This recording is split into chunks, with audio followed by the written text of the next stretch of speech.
The best for all. That's the theme. The best for all. For all, the best. And this is our ability to focus on the best for all comes as a direct result of the awakening that we were talking about last week.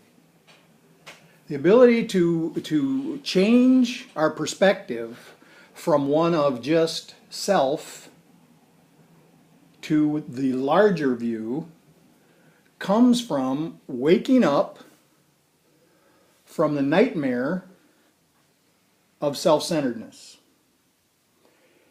Waking up from this bad dream of separation. This dream that seems so real most of the time, and we are continually looking for evidence as to why it's real. And what we have found out is that there's a path out of that loneliness, a path out of isolation. And that path begins with surrender and moves through surrender of the small self.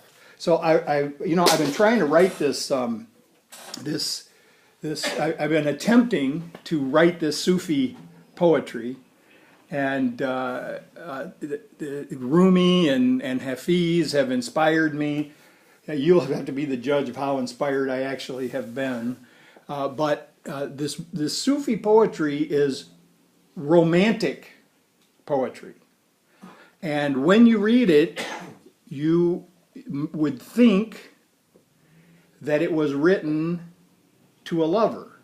And it could be. But the overarching idea is that it's written to God. But we might think that that's the same thing. And I don't mean that you make your lover your God. I mean you see God in your lover. And hopefully in everybody else. There's the rub. There's the challenge. Because it's the trick. See, there's a trick that I believe I have solved isolation. I believe I've solved self-centeredness. I believe I've solved loneliness when I find that perfect person. And I attach myself to them. And then I expect that they then fill the void. But really what's happening is I'm just trying to substitute. But if I see this person who I'm really close to not as a substitute or a fix for an emptiness, but rather as a symbol for God, then it like changes the whole perspective. And then I can start to work with the idea that not only are they representative of God and God's goodness and the unity of all life, but I can begin to see the others in my life. Because the problem is, as soon as I'm focused on the one that I can't see as the symbol for God, as soon as I'm focused on the one that I can't see how we're connected, as soon as I don't want good for that person, that's when I steal it from myself. So here is one of the, I'll start with this one. A submission. I submit myself to you. I release my lonely small self unto your love, dying to myself, reborn to our self, awakening to our combined heart.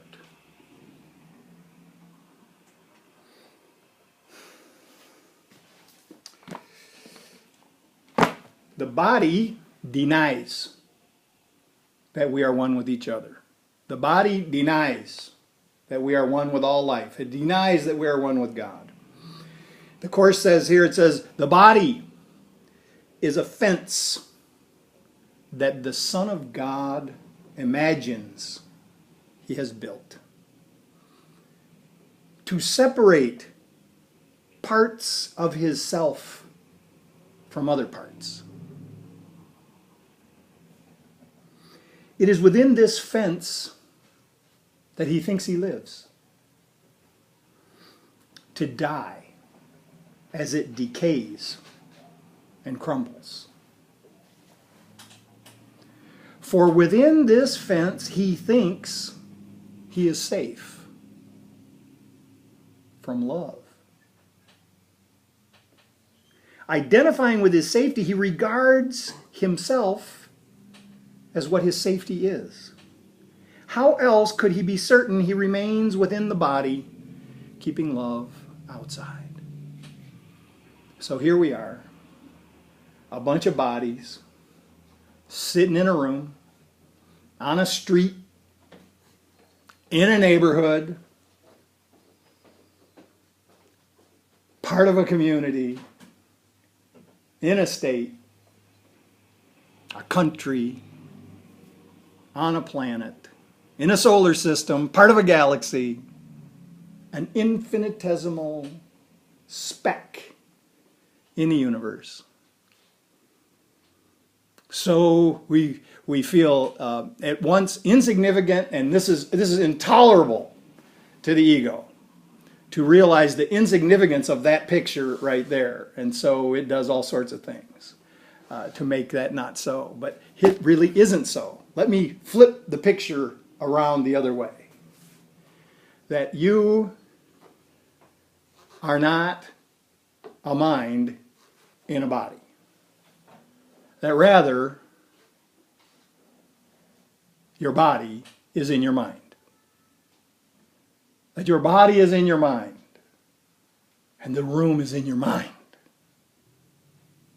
The building, the street, the neighborhood, the community, the state, the country, the planet, the solar system. All of it in your mind. Totally turn around. In your mind. Not in your small mind, not in the ego mind, in the mind that we share, in divine mind, in the mind of God. And this is what we want to remember. This is what we want to come back to. But the ego says that if that's true, then really, I'm not real. You're not real. And so it fights this. Now, this is an ancient idea. This didn't just pop out of the Course in Miracles. People have thoughtful, quiet people have discovered this long ago. That this life that we seem to be living is really an illusion. I'm not saying, don't get me wrong. I'm not saying that things aren't happening, because we are experiencing things. We're in the middle of an experience, but we're in the middle of an experience of a dream. And as we've said many times here, each and every one of us is interpreting the dream differently. And so we interpret the dream through the body. We think that we are separate in a dangerous world, and that we need to do whatever we need to do to keep ourselves safe. But that safety that we seek in the body is also an illusion, because we have designed the world to be dangerous. Yes, and now what I'm saying is we're complicit. What I'm saying is we're all complicit in it. And so there's a path out of this illusion of separateness. And so we walk this path of moving from surrender to a different kind of faith, where we actually see, where we start to have a vision in mind of what's really going on, that we are really living, moving, having our being in God rather than in the world.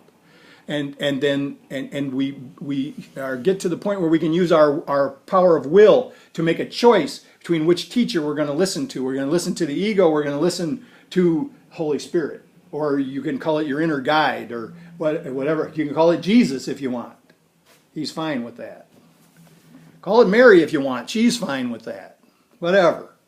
But there's this inner guide that wants only the good for everyone involved. There's an inner guide that wants the best, continually wants the best for all, because the best for all has to be the best for us. Because we obviously are included in the all. So we move to this place of a wisdom that begins to grow, a wisdom that shows us our place and position in the dream, really, and then even farther in reality, and that means a position of total equality and oneness. We come to an understanding that God is the foundational principle. God stands under all. I understand that God stands under all. This is like a really easy intellectual thing to get, but once really established inside, it leads to calm.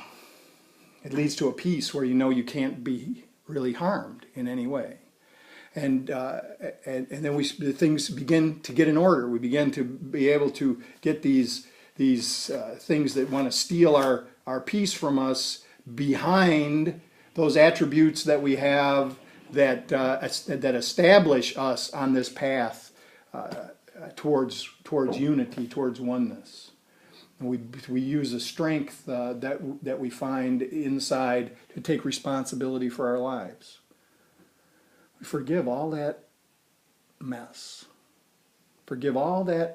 Forgive the past. If I just say this, I could just say, forgive the past, and stop. All the suffering you will experience today, any suffering that you will experience today, is coming from your remembrance of the past. Forgive the past. Forgive the past. And then get right up in the moment. Get right up in the moment and live. So we learn how to be with who we are right now. Whoever we're with right now. Stay focused. Stay centered. And then and when we find ourselves drifting, wandering from that, immediately to admit, oh, wait. I made a mistake. I moved away from the moment. I'm now considering what happened a moment ago. Or I'm hoping or dreading what's going to happen a moment from now. Let me get myself focused back in this moment. Let me get quiet enough to establish a vision of what this life could be like. What this dream, which heretofore has been a horror movie, what this dream could be if I just start listening to the inner guide. Could be the happy dream. It could be a happy dream. Now, listen, eventually the dream's got to end. So this is where we're going. We're going to this awakening. We're going to this awakening to wake up to the fact that all this is not real. Now, I want to just approach this real quick in just a purely psychological way.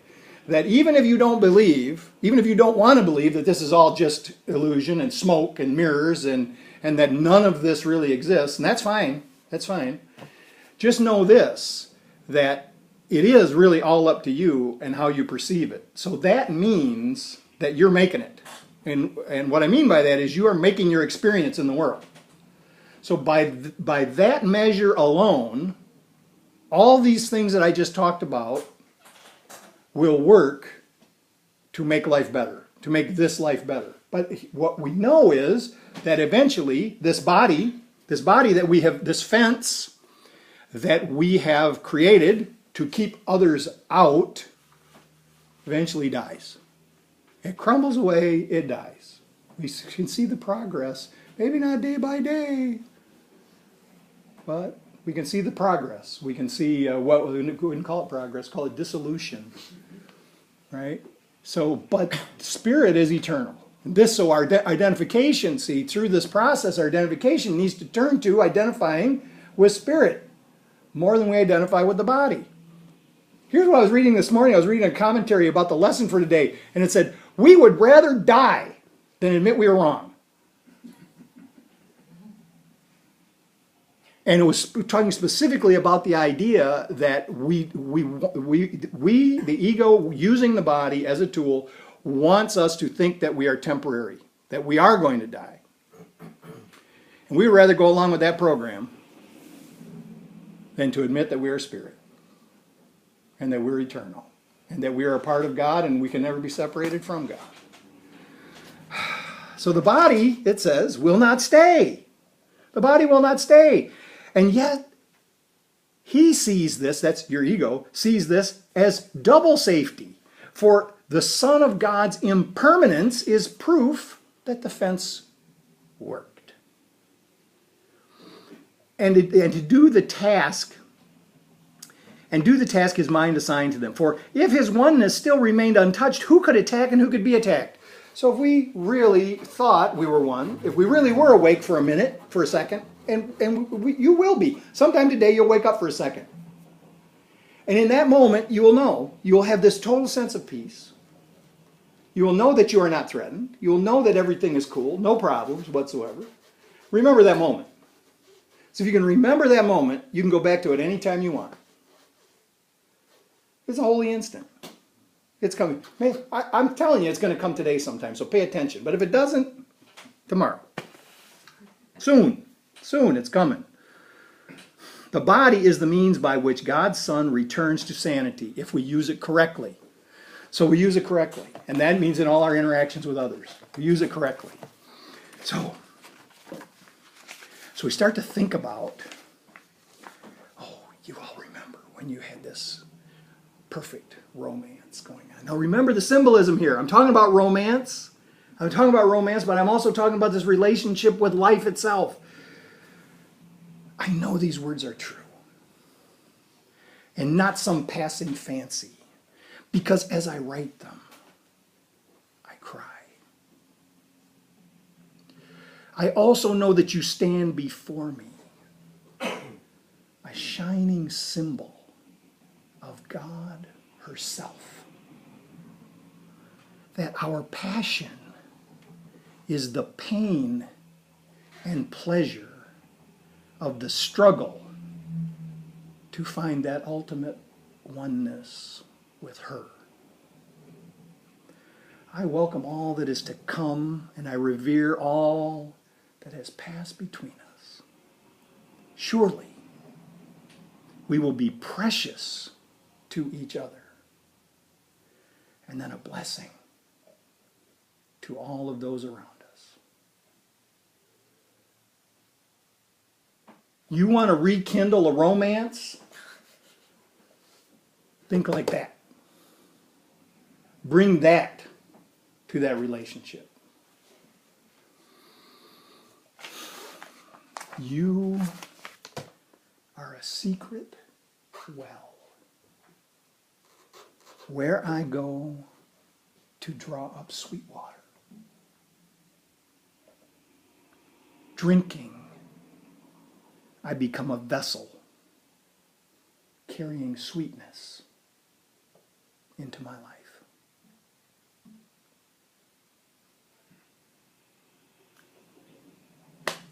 Difficult to see whose is whose. Those are all mine.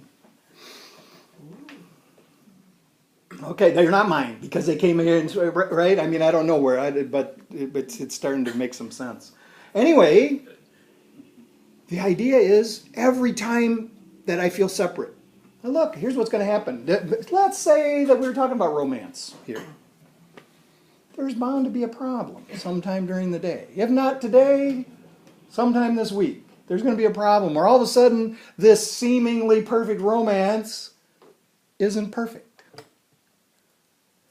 I have to go back and remember that this person in my life is not my fulfillment. The person themselves is not my fulfillment. That what's going on here is I'm connecting with them so that both of us can enter into this consciousness of unity, of harmony, of oneness. So everything needs to be put into the context of what we're talking about here. This Rumi, I read quite a bit about his life, and before he wrote poetry, he was just a preacher, and he knew the Quran like no one, and just could recite and could draw the correlations and could give these beautiful talks, but they were all like instructional talks. They were like teacher and student kind of talks, and there were thousands would come to hear him preach. And then one day, this wandering dervish came into town called Shams of Tabriz. And Shams intercepted Rumi, and they kind of had a little bit of a confrontation. But Rumi was totally engaged with Shams from the very beginning. He was intrigued. He couldn't get him out of his mind. Now Rumi lives at home with his wife and his children, and as I say, he's revered throughout the land. And all of a sudden, this Shams shows up, and they begin to go apart, the two of them. And poetry began to happen. The people thought he had gone crazy. People thought Rumi had totally gone crazy. And this vast amount of poetry came forth from this relationship that he had with Shams. Now listen, I'm gonna be frank about the whole thing. I'm gonna be blunt about it. Everyone said they were lovers. Now there's two different schools of thought on it. One school of thought said they were lovers, but really spiritual lovers, intellectual lovers. The Iranian camp on this, they said there's absolutely no question. They were physical lovers. There's no question. I mean, but it really doesn't matter, because the point is they each saw in each other the thing that made that connection, so that they then connected to God.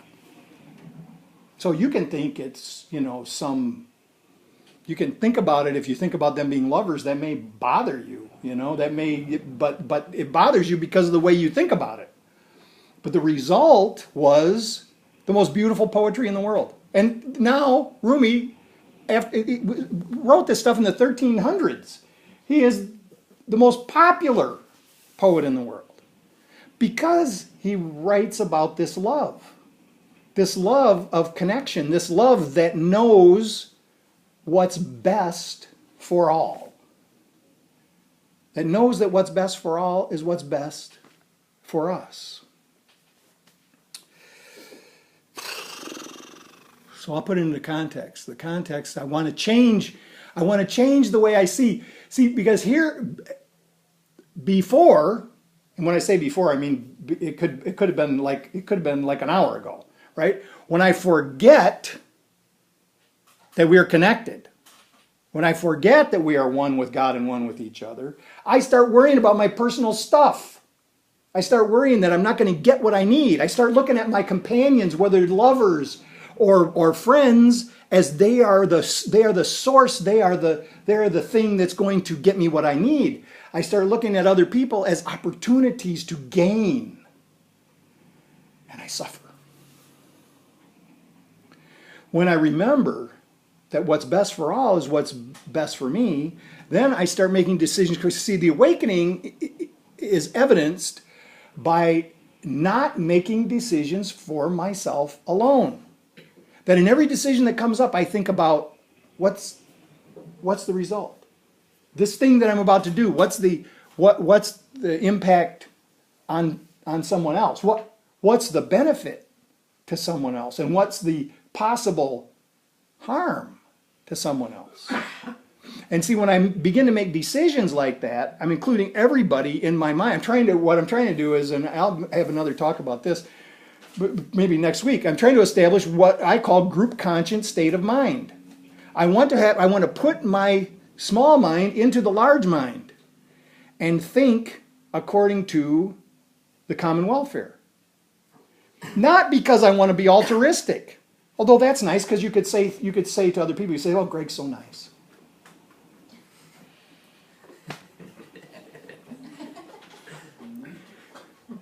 I mean, okay, that's nice. I mean, and I don't mind it. And actually, you know, a part of me that I should ignore kind of likes it. But that's not why. That's not why. It's because I know that when that's the state of mind I am in, that I'm at peace, that I'm not suffering, that I'm getting closer and closer to remembering the kingdom of God. So I want to put everything in the context of that. I want to have everything in the context of not being alone. I want to put everything in the context of I'm not out here fighting this hard battle by myself. In fact, we are all fighting a hard battle. And we need to stand shoulder to shoulder, remembering our oneness, so that we can walk through it. So you can think about this next one, and I'm just going to end with this. Everything I do, everywhere I go, everyone I am with, it does not matter. I see it all, them all, only in the context of you.